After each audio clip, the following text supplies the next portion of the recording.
अस्सलामुअलैकुम नाज़रीन, मैं आपको एक कहानी सुनाती हूँ।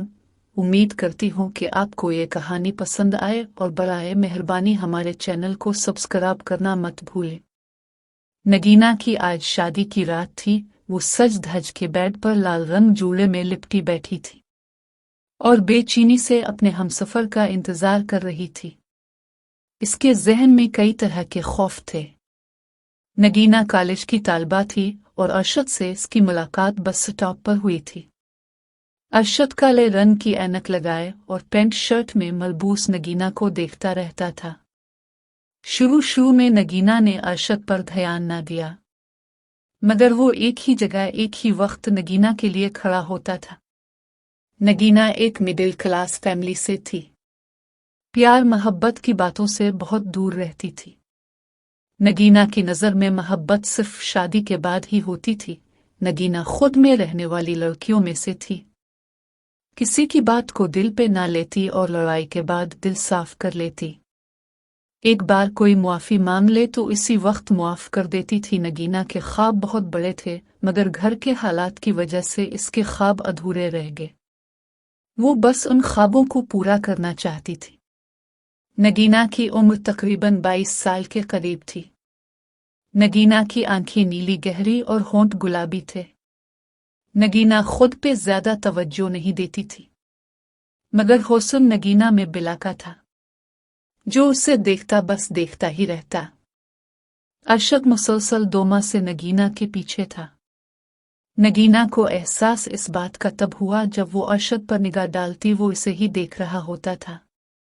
एक बार ख्याल आया कि क्यों ना उसकी शिकायत की जाए, मगर फिर बूढ़े वालिद का ख्याल आया कि बात आगे ना बढ़ जाए। नगीना का वालिद मेहनत मजदूरी करता था। नगीना के 2 भाई थे और जिसमें से एक निकम्मा था और दूसरा छोटा था जो मैट्रिक में पढ़ाई कर रहा था। वालिदा अक्सर बीमार रहती थी। नगीना घर का खर्चा चलाने के लिए घर में बच्चों को ट्यूशन पढ़ाया करती थी। घर का कुछ खर्चा वालिद और बाकी नगीना संभालती थी। नगीना को कहानियां पढ़ने का बहुत शौक था। आप हर रोज मेरे रास्ते में क्यों खड़े होते हैं मिस्टर? मैं मुसलसल आपको नोट कर रही हूं। आखिरकार आज नगीना ने अरशद से हिम्मत करके सवाल कर ही दिया। नगीना का चेहरा चूंकि दूसरी तरफ था, वो नहीं चाहती थी कि कोई बात बने, इसलिए नगीना दूसरी तरफ चेहरा करके बात कर रही थी। आप अपनी नहीं, कम से कम मेरी इज्जत का तो ख्याल करें। नगीना थोड़ी नर्वस भी हो रही थी। इसने अनजान शख्स से पहली बार बात की थी। आपकी इज्जत के लिए ही तो खड़ा होता हूं। आपको शायद मालूम नहीं कि मेरे साथ जो लड़के खड़े होते हैं, इनकी निगाह आपके जिस्म पे होती है और वो आपको शैतानी निगाहों से देखते हैं। मैं आपकी सेफ्टी के लिए खड़ा होता हूं, ताकि आपके साथ कोई बुरी हरकत ना करे। इस दिन कुछ औबाश लड़के आपके बारे में गलत बात कर रहे थे। देखें मिस्टर, मेरे बारे में कोई कुछ भी कहे, मुझे परवाह नहीं, और मेरी इज्जत अल्लाह पाक के हाथ में है। वो ज़ात अगर ना चाहे तो कोई कुछ भी नहीं कर सकता, और बराए मेहरबानी आइंदा के बाद मेरे रास्ते में मत खड़े होना।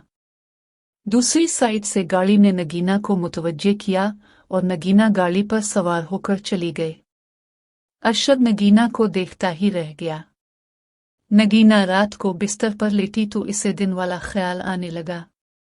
नगीना ने अपना दिमाग झटक दिया और सो गई। चूंकि अगले दिन छुट्टी थी, सारा दिन कामकाज करके नगीना शदीद थक गई। गर्मियों का मौसम था। नगीना आराम की गरज से अपने कमरे में जाकर लेट गई। कुछ देर में मौसम ने अंगड़ाई ली और आसमान पर बादल छा गए। ठंडी हवाएं चलने लगे।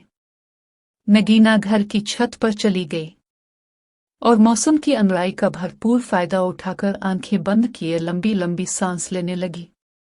नगीना नगीना नगीना की समातों ने अपने नाम की सदा सुनी और आंखें खोलकर आगे पीछे देखने लगी, मगर कोई भी नहीं था। ये आवाज जानी पहचानी थी। गौर करने पर मालूम हुआ कि ये आवाज बस स्टॉप वाले लड़के की है। बेचारे को मैंने खामखा में सुना दे, न जाने कौन था। इसका दिल न जाने क्यों दिल कर रहा था कि वो इस लड़के से मुआफ़ी मांगे। नगीना ने फैसला कर लिया कि कल इस लड़के से मुआफ़ी मांगेगी। अगले दिन बस स्टॉप पर जा खड़ी हुई। 1 घंटा गुजरने के बावजूद वो अनजान लड़का उसे कहीं नजर ना आया। अलबत्ता कुछ फिक्रे सुनने को जरूर मिले।